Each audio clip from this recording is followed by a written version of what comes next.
All things are looking up, and it appears that Rome is burning for the gun controllers, which is good news. Before I jump into this, I want to thank the sponsor of today's video, and that's Arms List. I've been using Arms List for a very long time. I think I bought my first item off of Arms List close to a decade ago, maybe even more.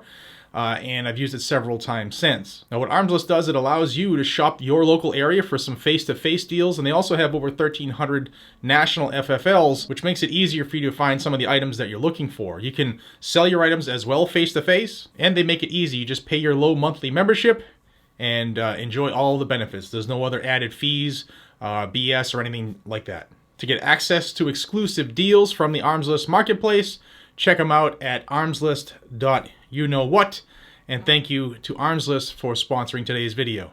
All right, guys, let's talk about that Rome is burning for the anti-gunners.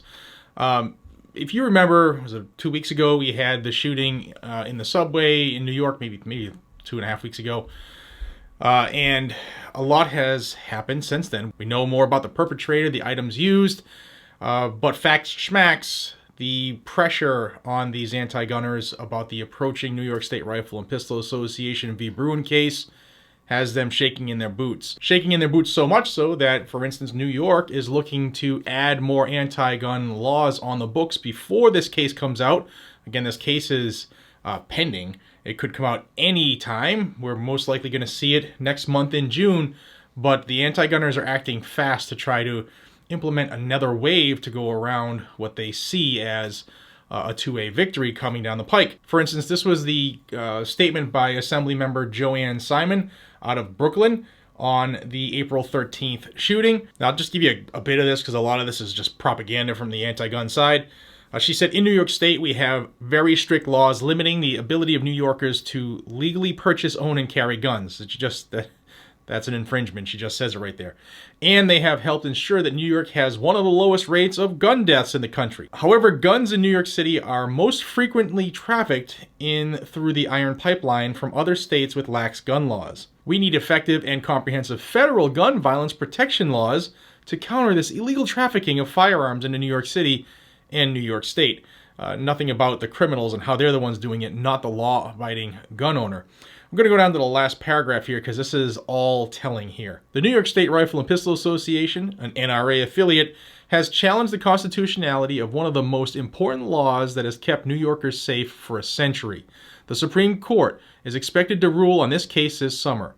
We should all be very clear that a finding of unconstitutionality is unacceptable and would make all New Yorkers extremely vulnerable, particularly in public areas like subways, train stations, and airports, houses of worship, bars, and other places. We need to organize to keep that from happening.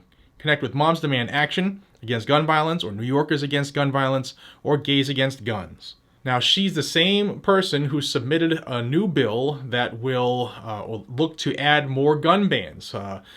Gun ban in public places, public parks, large gatherings of 14 or more. Bans on public transit. That's most of New York City. And any place that has food or drink, a food or drink establishment.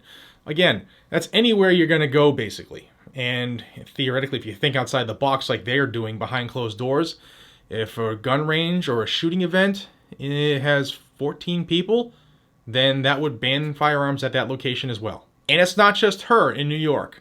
This is a tweet that Shannon Watts of Moms Demand Action sent out, questioning Dr. Oz's candidacy. She said Pennsylvania U.S. Senate candidate Dr. Mehmet Oz, who once endorsed red flag laws and called for an end to the ban on CDC funding for gun violence research, now says he supports gun violence against members of an overly intrusive government. And while I don't think that Dr. Oz should be elected simply because he is in favor of red flag laws, he didn't say that. I gotta call a duck a duck. He didn't say that. He didn't say he was for gun violence. Who would say they were for gun violence while running for a state office or a federal office? Because it would guarantee they wouldn't get it.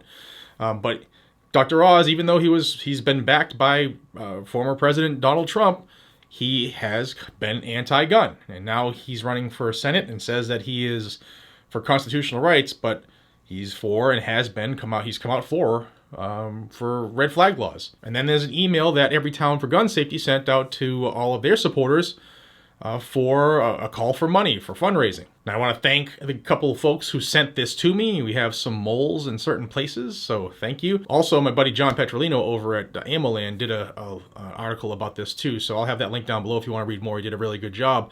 But this is what they sent out, Everytown did. In the next few weeks, we expect the Supreme Court to decide on a key New York State gun law in New York State Rifle and Pistol Association v. Bruin. If the court sides with the gun lobby's agenda, the future of critical gun safety laws could be at risk across the country. We must be ready to elect gun sense candidates and turn out the vote in the midterms. Just this week, several gun sense candidates, including former Moms Demand Action volunteers, won elections up and down the ballot in their primaries. Now, the court, if they rule the way we're expecting, they're not siding with the gun lobby, they're siding with the Constitution. They're saying that your law violates the Constitution and thus our rights. Not siding with any lobby clowns, but this is how they raise money, and they're very effective at it. And if a gun control candidate, a former Moms Demand Action volunteer, won in your state, shame on you. And you better get out at the main election and get them defeated. These are where the little battles are won in the states is, primaries, the local stuff. You got to get out and vote for your state and local elections. A lot of people don't. And they're telling you that they got some frickin' moles there that have won in the primaries. You often hear, don't corner a rat, because they're often most dangerous. Well, the rats right now are cornered, and they're figuring ways to attack and to be very effective at their attack. So share the news. Keep talking to your friends and family. Get more people involved. Firearms, defensive gun uses, estimates are over 3 million a year that we have in this country. You never hear of them. And that's one thing that these groups are fearing, is the fact that more people are learning about it. So let me know what you think down below. It's good to see these people scramble. All the major groups are panicking, and that's a good sign. That is a very good sign. Until we see each other again, be safe, stay vigilant, carry a gun to keep you, your friends, your family, your community safe. And if you're in the market for one of those cool things, check out the sponsor of today's video. It's Arms List, and I will see y'all on the next video. Take care.